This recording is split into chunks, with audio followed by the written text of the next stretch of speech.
Most certainly.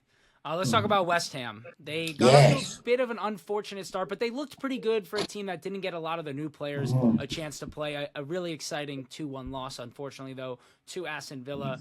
They're now set to hold talks with PSG over a deal for Carlos Soler. What do you make of Who's another the boy midfielder being Solero? linked this summer? Is that a striker? Is it? What is this? Midfielder. Well, the midfield gets showed up in the weekend because Paqueta wasn't his best. Kudos was just brilliant every time he got the ball, didn't give it away. But Sushek and Ward Prowse, and they were getting run over the top of. You know, Sushek, I like Sushek, but he's not kicked a ball for a while. Uh, and the big boy that came in and made his debut for Aston Villa, I think it was, I can't remember his name. It was absolutely outstanding in the midfield. Ohana or something. Ohado or something, I can't remember his name. The boy played with Aston Villa, centre midfield, absolutely ran the show. And I'm thinking, that's what we need. We need someone that can do that. We don't need Susek thinking he can score every time and run up the park. We need to sit and sometimes defend. And we didn't do it. We didn't do it enough and we get caught out a lot. But the manager's his first game. So I've seen enough to think, yeah, we're going to be all right. Listen, Aston Villa's a good team. Everyone keeps talking, and I'm thinking they could be challenging for the top four this year. They've got a decent team. They've got the best keeper, I think, in the Premier League. So I think he's different class, the boy, the Argentinian boy, innit? So I think he's pretty good. And I seen he didn't make the Premier League's best keeper last year, and then they put in the Arsenal keeper. Yeah. That's a bit of a farce because Arsenal's defence was outstanding. So this boy done better than I think Rio. So, but anyway, he done well. He had a couple of saves at the weekend again, but Antonio didn't do anything for me.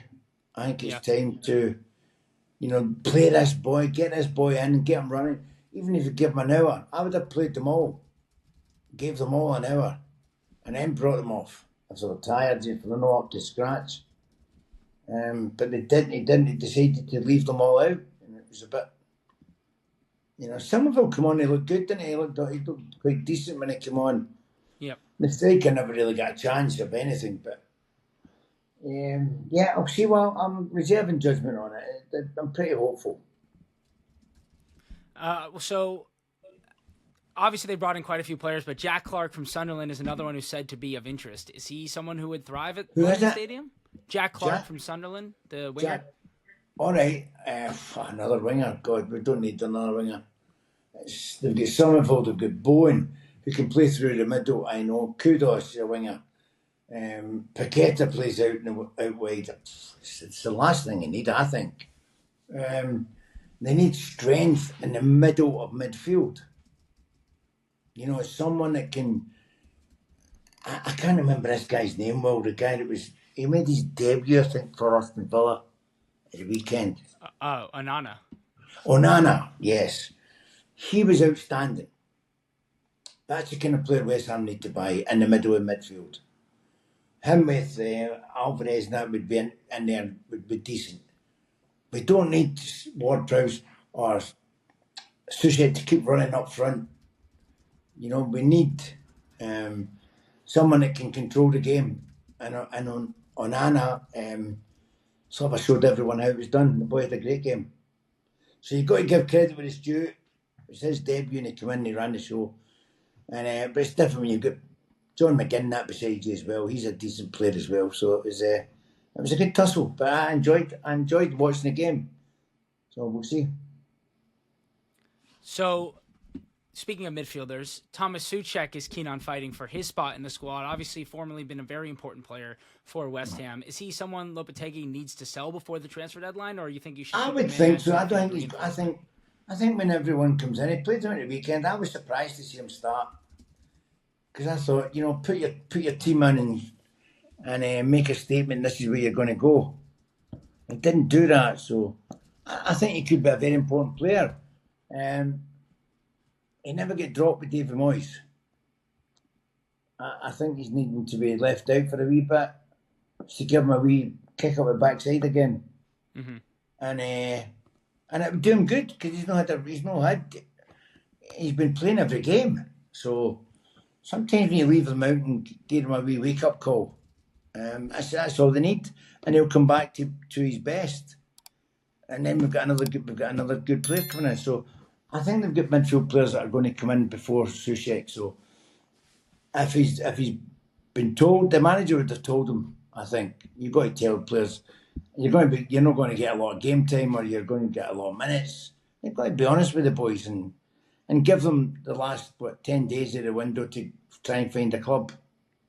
For sure. West Ham are also open to the exits of Vladimir Kufal, Michail Antonio, who you've spoken about, Danny Ings. Which players can you see Lopetegui actually being a forward to lose, or would you be disappointed if any of those three players were to leave? I think Antonio, Ings, and Kufal. Yeah, I think you can get rid of the three of them for the wages. I don't think I like Kufel, but they've got a new boy in from Man United now, so he's going to be second fiddle, and he'll not sit and he won't want to do that. So then you talk about Soucek. That's four players that could go out the door, and leave room for somebody else to come in again. Another one to come in. And you already have said you don't necessarily need more wingers, but West Ham have previously showed interest in Raheem Sterling. Obviously, there's that fallout going on at Stamford Bridge. Any chance they move for him? No. 300 grand a week, you've got to be joking, ain't you? No. That's what he's on at the moment. There's no chance. He doesn't bring anything to the team. He does it for himself. For me, he doesn't do anything for the team. We've got better players than him. Kudos and Paqueta. On form, and Bowen, when they're on form, they're better than him. So why would you want to pay him that kind of money? David Sullivan would have a heart attack if he was to pay him 300 grand a week. So no, I don't think so. I don't think that would happen. And lastly, with West Ham, Kurt Zouma, who we've spoken about prior, he's actually been left in limbo after his move to the UAE fell through. What do West Ham need to do with him before the deadline? Do they need to still get him out? Well, I think so, because he'll be paying his wages and his knees are knackered. I get told that a long time ago. I didn't think he'd have failed a medical in Dubai. I didn't even think there was a league in Dubai. I didn't know what that was about. He'll just see out his time. I don't know how long he's got left in his contract. Probably a big one, knowing David Moyes. But I don't know. It's a strange one. That's a strange one. But I can see Antonio. He had a chance last week. He done something for me that I didn't like. He came in last week and he said, a lot of boys said to him, "Who's your favourite team? Who do you support?" And he said, "I don't support anyone." And the dad said, "We play for West Ham. I don't have to support them to play for them." And I thought, you know what? Just tell lies. Why are you doing that, you arrogant sod? That's what I thought. Just my own personal. I just thought, as a little boy, little West Ham supporter, you know what I mean? Tell me you're a West Ham fan and he goes away happy. For sure. You've got to look after the kids.